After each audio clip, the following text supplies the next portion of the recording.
This means caregivers are not needed anymore. Leave because I'm going to live with her. This was what my husband, who had returned home drunk as usual, said. Until now, he had pushed the care of his parents on me and didn't care about the family.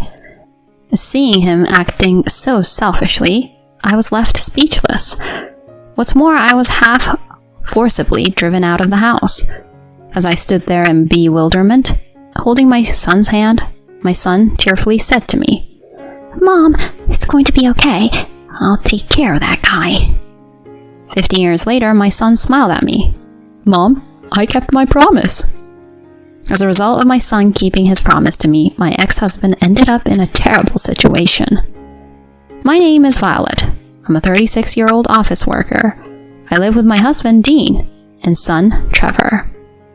Dean and I were college classmates, and we became close after attending the same seminar. We continued our relationship after graduating from college, and got married a few years later. As a couple, we have been together since our college days, so there's no longer excitement or the feeling of butterflies in stomachs. However, I felt a sense of comfort in being able to maintain a friendship-like relationship indefinitely. I got pregnant shortly after getting married and gave birth to our son, Trevor. Both Dean and I were completely smitten with our son.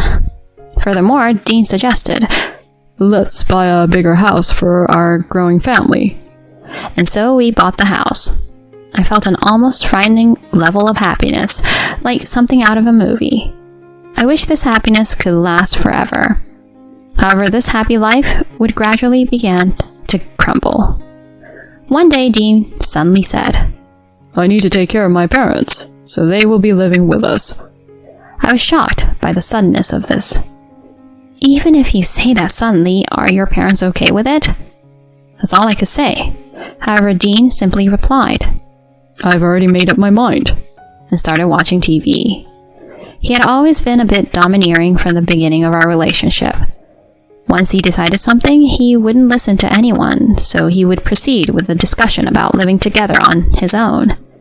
I felt that arguing any further would be pointless, so I reluctantly accepted the idea of living together. Fortunately, both of my in-laws were good people and treated Trevor kindly. My mother-in-law even apologized to me, saying, "I'm sorry for the abrupt decision. I even considered a senior care facility, but Dean insisted on taking care of us at our house because it's his childhood home." I still think it was Dean's own decision. But even when we started living with his in-laws, Dean didn't help with caregiving. "Caring for her husband's parents is the wife's job." That was his argument. Things started feeling a bit strange since he unilaterally decided on living with his parents. Despite being somewhat domineering, he had generally been kind, but gradually his words and attitudes towards me became colder. "Hey, hasn't my shirt been ironed yet? Make sure you do it by tomorrow. Last night's dinner, the meat was too scarce. You should know my taste better." He started to complain about various small things that he had never mentioned before, one after another. His change in attitude wasn't limited to just me. He became colder towards Trevor, whom he had adored. In the past, when Trevor returned from school, "Did something fun happen at school?" I used to listen to him, asking questions like that. However, when Trevor tried to speak to him, "Dad, something happened at school today," Dean would respond, "Shut up. I'm watching soccer now. Don't bother me," he said coldly. As such things continued, Trevor became completely withdrawn, no longer initiating conversations with Dean. I felt sorry for Trevor and made an effort to listen to my son's stories, no matter how busy I was. However, I also had a job to attend to. Balancing work, house chores, child rearing, and caregiving was quite challenging. Naturally, I couldn't provide care for my in-laws while at work, so there were days when I had to rely on a caregiver during my working hours. On the days when the caregiver didn't come, I rushed home during my work breaks to provide care for my in-laws. Afterward, I managed to handle all the household chores for everyone. Every day I was completely exhausted, And to be honest, I was quite drained. During this time, Dean started going out to drink more frequently, and he began to come home reeking of alcohol and perfume. If you have time to go out drinking so often, can't you help with the household chores? In response, my husband shouted angrily, Shut up. Men have social obligations, you know. You say it's a social obligation, but you didn't go out this often before, right? Besides, the decision to live with your parents was something you decided on your own, so shouldn't you cooperate a little? I've been saying it for a while. Housework, childcare, and taking care of my parents are the wife's responsibilities. At this rate, the argument between Dean and I was unbearable. There's nothing more harmful to a child than seeing their parents argue. I tried to express my opinions to Dean when Trevor was asleep, and I avoided complaining about him in front of our son. However, Trevor was already 10 years old. He must have sensed various things. One day, Trevor said these kind words to me. Mom, are you okay? You seem a little down lately. Is it hard to take care of Grandma and Grandpa? If there's anything I can do to help, I'll help too, okay? Trevor's words almost brought me tears, but I couldn't show my weakness. Thank you, Trevor. You're so kind, but don't worry about me. Was school fun today? I tried to keep the conversation light, so as not to burden my son. For Trevor's sake, and for my own, I had to stay strong. I reminded myself of this every day. Meanwhile, Dean's behavior took a turn for the worse. He began going to drinking parties more frequently, sometimes not coming home for days. He even stopped contributing to the household finances. I had reached my breaking point. Something had to change. Just as I was contemplating this, my in-laws' health deteriorated, and they passed away one after another. It was as if my father-in-law was chasing after my late mother-in-law. Caring for them had been challenging, but losing my kind in-laws filled Trevor and me with sadness. Even in times like these, Dean continued to go out drinking, and didn't even help prepare for the funerals. I reluctantly took charge of the funeral preparations. Things finally came to an end, and one day while I was at home resting, the kind-hearted Trevor approached me. Mom, you've worked so hard, he said, patting my shoulder. At that moment, Dean returned home, and he seemed drunk again. I had a bad feeling about this. Trevor, go to your room. I told him to stay in his room. Dean stood in front of me and abruptly said, Now, we don't need any more caregivers. The only reason I haven't divorced you until now is because I needed someone to care for them. Huh? What do you mean by don't need? Exactly what it sounds like. I'm going to live here with my new girlfriend, and we'll get married soon. You both need to leave. What is this all of a sudden? Do you even know what you're talking about? I was in disbelief. Dean had always been selfish, and I couldn't contain my anger at his words. However, Dean continued without regard for my feelings.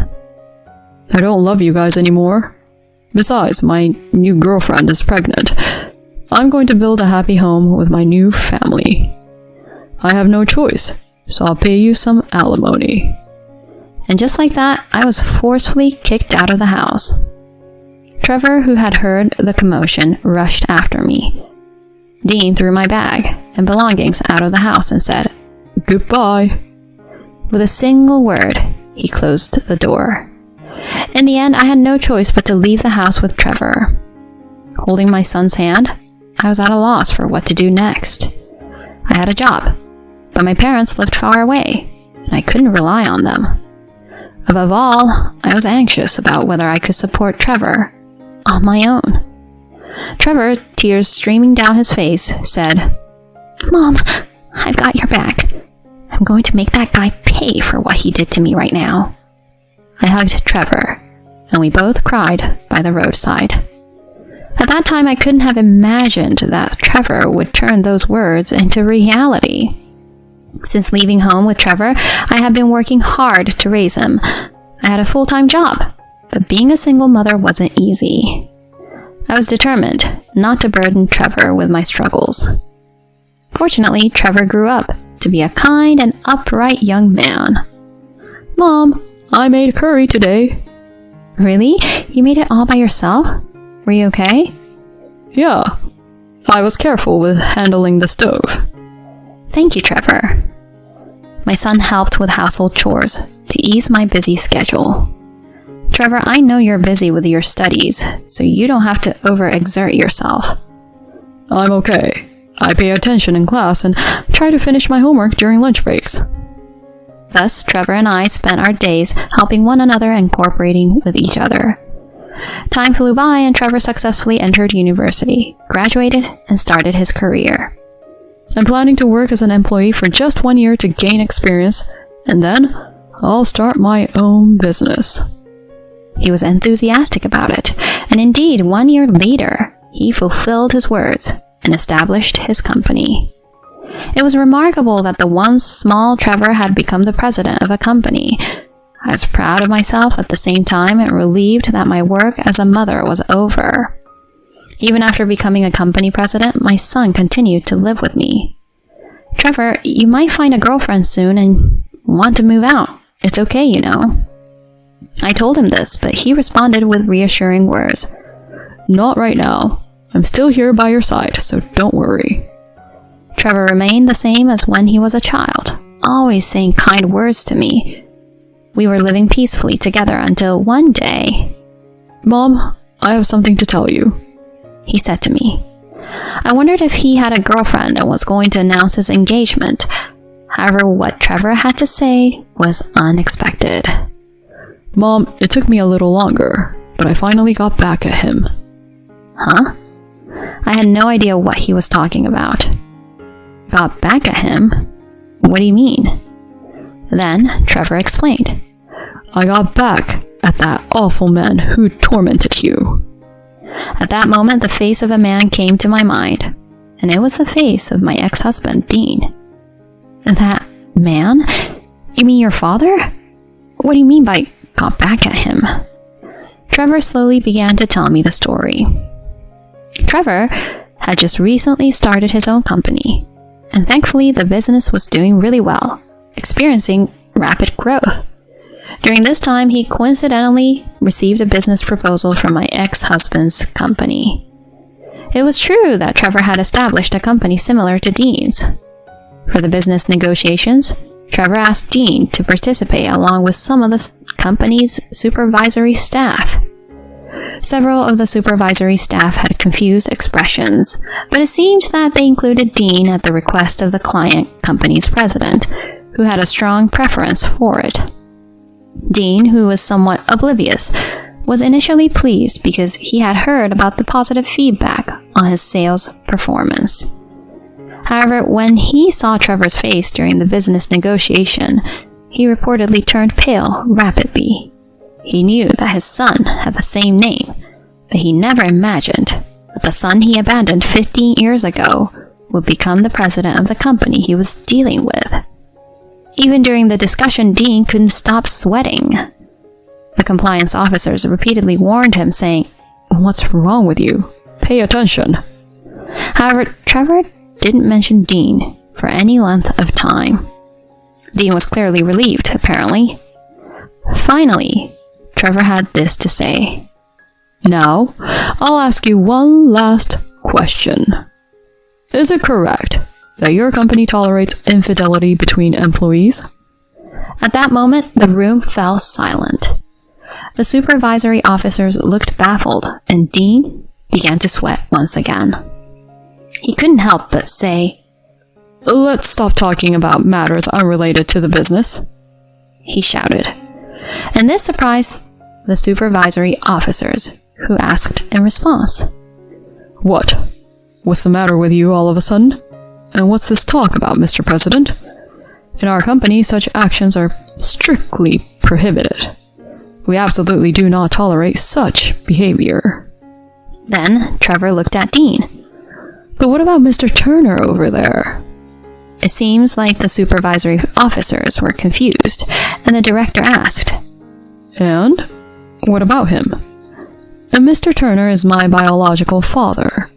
During my childhood, he had an affair with another woman, which led to him kicking my mother and me out of the house. He never paid a cent in child support or alimony." Then Dean banged his desk and got up. "Mr. President, there are certain things you can and can't say. I'll sue you for defamation without any evidence, you know." However, Trevor remained calm and ignored his outburst. "You've married your mistress and had children, haven't you? And now you're having an affair with one of your company's secretaries, aren't you?" With that, Trevor laid out the photographic evidence on his desk. Upon seeing these photos, the supervisory officers turned pale. What are you doing?" They all glared at Dean, and they began to apologize profusely. "I'm sorry. We will take appropriate action on this matter. So can we please consider it separate from our business negotiations?" Thus, the meeting was temporarily adjourned. Dean was led away by the supervisory officers, but before he left, he shouted at Trevor. "Trevor, I'm your father. Do you think it's okay to do this?" He kept shouting until the end, it seems. After hearing from my son, I was in a state of shock. I couldn't believe something like that had happened. So I voiced the question that was on my mind. "But why did you know that your father was cheating or not paying child support or alimony? And I never told you about the affair. I even lied about how much money I received from your father to make sure you didn't feel unloved. I never talked about your father's terrible behavior. You might have had a hunch, but I made sure not to discuss such things with you." "Well, I was about 10 years old back then, so I somehow understood it. Plus, I happened to find your old diary." "Huh? Diary?" "Yeah, and it had this written in it. I have proof of the affair, but I don't want to cause Trevor any more grief. I decided to forget about it." In fact, at the time, I had evidence that Dean was having an affair.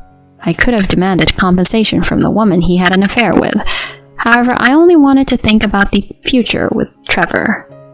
I didn't want to become a vengeful person, demanding compensation from the other woman or pressuring Dean for child support, showing that side to Trevor. So I chose to give up on all of those claims. I was in disbelief that Trevor knew about those things. To which Trevor continued, "It took time to get back at that man, but now it's okay. I put him through hell instead of you doing it, Mom. You might not have wished for revenge, but I couldn't forgive him." I burst into tears at the thought of Trevor. "Thank you, Trevor." Having said that, I held my son's hand. Afterward, it seems that Dean received a demotion and was transferred to a rural area as a result of this incident. The rumors of his affair with the secretary were known even in his new post, and it seems he felt uncomfortable there. Furthermore, his current wife discovered the affair, leading to a divorce and demands for alimony. Now he is working alone in an unfamiliar place, struggling to pay alimony. It appears that even the secretary, his affair partner, left the company promptly, showing that she might not have been genuinely serious about him. On the other hand, Trevor and I continued to enjoy peaceful days together. After hearing about Dean's downfall, his name was never brought up between Trevor and me.